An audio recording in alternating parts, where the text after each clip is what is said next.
मैं आप सबका पहले स्वागत करता हूँ कि आप लोग यहाँ पे आए हैं। इस मौजूदा हालात में आप इतनी पेन ले रहे हैं, इतनी मेहनत कर रहे हैं, आप सबका वेलकम है। हमें बड़े ऐसे सर्कमस्टांसिस में फ़ैसला लेना पड़ा है जब हमारे पास और कोई हल नहीं था, क्योंकि इस हालात में इलेक्शन कराना जो आप देख रहे हैं, सुबह पूछा, दोपहर को पूछा, रात को पूछा, इस हालात में इलेक्शन कराना हमारे लिए पॉसिबल नहीं था। बाकी ये बात एक बार कहूँगा अपनी कमेटी की तरफ से, अपना प्रेसिडेंट जनरल सेक्रेटरी साहब की तरफ से हमारी तैयारी पूरी थी। हम आप उधर देखो बैलेट पे बॉक्स भी लगे हुए हैं, बाहर सारी तैयारी है, और इवन बैलेट पेपर चला, कोई वोटर का अपने चले गए, सब कुछ हमारी तरफ से कोई कमजोरी। लेकिन सिर्फ ये है हालात देख के अथॉरिटी से मिल के उसके बाद हमारा जो डिसीजन आया है कि इस मौजूदा हालात में हम इलेक्शन नहीं कर सकते। जब हालात ठीक होंगे, 15 दिन, महीना, 2 महीने, 3 महीने, कितना टाइम लगता है कोई प्रेडिक्ट नहीं कर सकता। उस वक्त दोबारा कमेटी बैठ के डिसाइड करेगी और इलेक्शन डेट हम अनाउंस कर देंगे। अरुण जी, आप इस पर क्या कुछ कहेंगे? जिस तरह से फिलहाल पोस्टपोन कर दिए गए हैं, हालात सब जानते हैं, क्या कुछ कहना है? देखिए, हर व्यक्ति जो है जो कंटेस्ट कर रहा है इलेक्शन, वो इसके लिए तैयार था कि 11 मई जो है उस वक्त इलेक्शन हो जाए और जो रिज़ल्ट आए, जो दूध का दूध और पानी पानी हो जाए। तो मुझे लगता है कि हर कोई तैयार था, लेकिन हालात ने जिस तरह से करवट बदली है, किसी को मालूम नहीं था कि पहलगाम में इस तरह से टेररिस्ट अटैक होगा, जिसका रिएक्शन जो है माननीय प्रधानमंत्री जो हैं वो अपने हिसाब से देंगे। और आर्मी ने जिस तरह से मिसाइल वो सिर्फ़ और सिर्फ टेररिस्ट जो हैं उनके कैंप पे किया, तो मुझे लगता है कि उसमें कोई भी सिविलियन जो है वो हर्ट नहीं हुआ। ये एक उपलब्धि कह सकते हैं हमारी आर्मी की।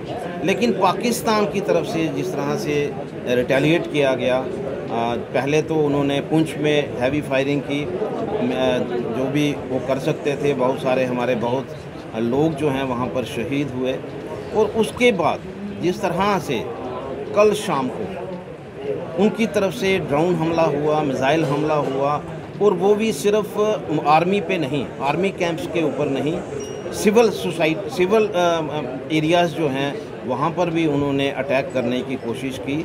और ऐसे हालात में कि जब गवर्नमेंट भी यही कह रही है कि इसको आप ये जो सिचुएशन है वो हालात नहीं हैं इलेक्शन करवाने के।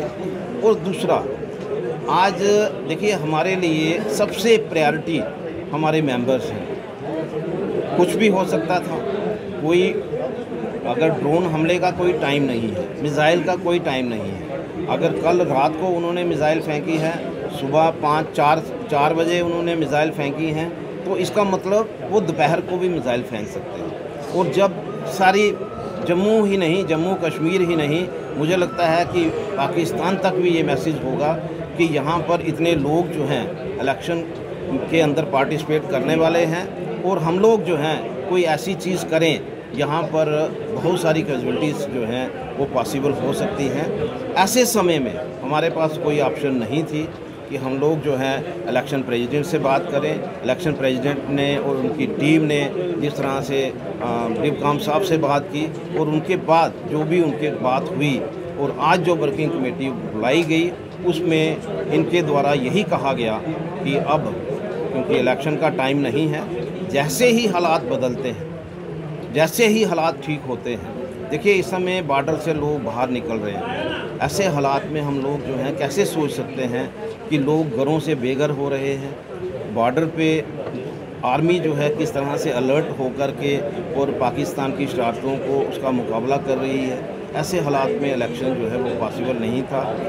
अनफॉर्चुनेट है, हमारे कॉन्स्टिट्यूशन में कुछ चीज़ें जो हैं रिटर्न में हैं, लेकिन ये जो चीज़ हुई है, किसी की सोच जो है यहाँ तक नहीं पहुँच सकती कि 3 दिन पहले, इलेक्शन से 3 दिन पहले इस तरह का वातावरण जो है वो बन जाएगा, और हमारे लोगों को, हमारे जो इस समय इलेक्शन टीम है उसको कोई फ़ैसला करना पड़ जाएगा। तो मैं आपके माध्यम से इतना ही कहूँगा कि देखिए, चैम्बर की वर्किंग जो है वो कभी रुक नहीं सकती। चैम्बर की वर्किंग जो है इलेक्शन के दौर में भी नहीं रुकती। अगर आपको याद हो कि जिस तरह से अगर पहलगाम में मिलिटेंट अटैक हुआ, तो उस समय भी चैम्बर ने अपना रोल प्ले किया, और इमीडिएटली हमने जम्मू बंद की कॉल दी, और पूरा पूरे जम्मू शहर ही नहीं, पूरे जो एडजाइनिंग जो एरियाज़ हैं सब बंद हुए।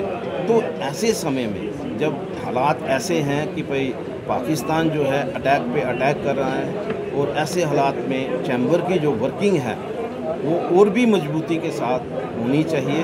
और आपके माध्यम से मैं ज़रूर ये बात कहना चाहूँगा कि जो भी कॉन्स्टिट्यूशन में मुझे अख्तियार होंगे, और मैं पूरा अब कॉन्स्टिट्यूशन को मानते हुए मैं उन अख्तियारों का मैं पालूँगा। धन्यवाद।